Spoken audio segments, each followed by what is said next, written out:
It's Care Providers of Minnesota's The Inside Scoop. With your advocacy team, Toby Pearson, Nicole Matson, Todd Bergstrom, and Patty Cullen.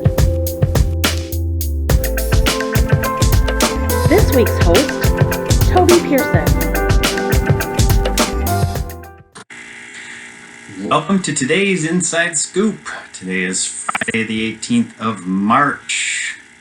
Happy day after St. Patrick's Day, and top of the morning to ya.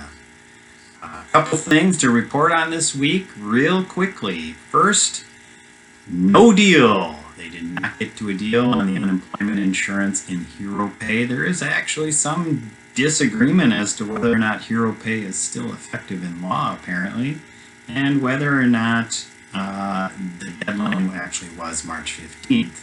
They're now saying maybe April 30th. Regardless, nothing gets done at the legislature without deadlines is usually the statement. So look for them to keep arguing, talking, discussing that as we move forward.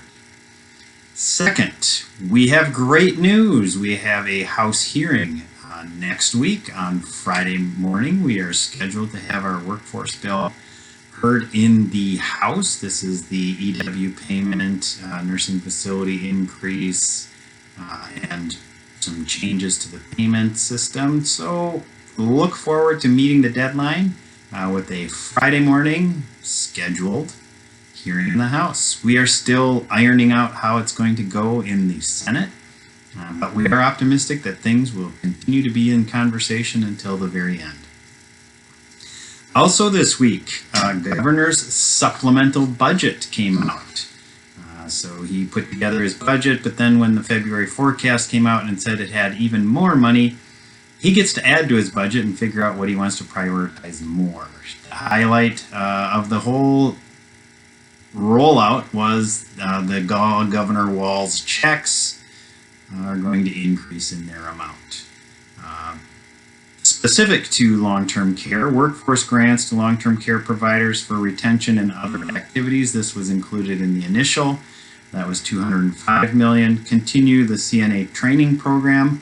That's been the program that's been successfully training about 1,000 CNAs. $20 million. Safety improvement for long-term care. This has to do with physical plant and technology upgrades. Is about 13.7. Expand the AL survey activities is $12.5 million. Turns out they have way more to do than they thought. Who would have thunk it? They haven't made it to all the assisted livings yet. And expand the healthcare workforce, particularly in rural areas, was $66 million.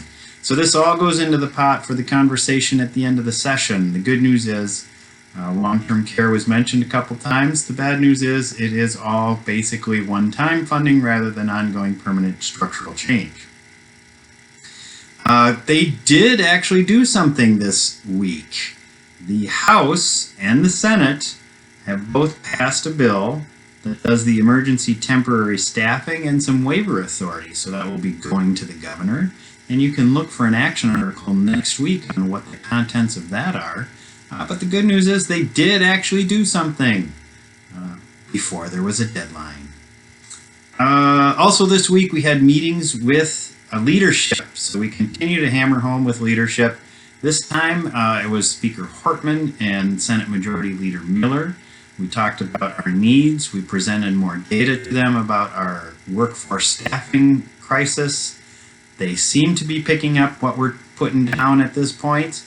So we do have confidence that we'll be in the conversation at the end of the session.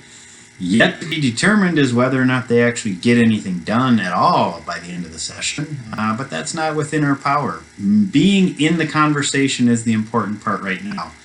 That's why you need to contact your legislators. We've heard from a number of members who are reaching out to their legislators and doing great work with them. We also hear that back then from their legislators who testify or make comments in committees about what they're hearing from you. So this is great news. Grassroots is working. Keep it up. With the Easter break right around the corner, a great time to have them in. Do a little virtual visit, do a live visit, educate them on what is going on. That is how we're going to stay in the conversation to get something by the end of this session. And the last thing to announce on this Inside Scoop is that next week you will have a guest scooper. Yours truly is going to be out next Friday. So either, I'm guessing, I don't know, Todd, Nicole, Patty, somebody will be here to give you the scoop. So I hope you enjoy it. That's this week's Inside Scoop. Thanks for watching.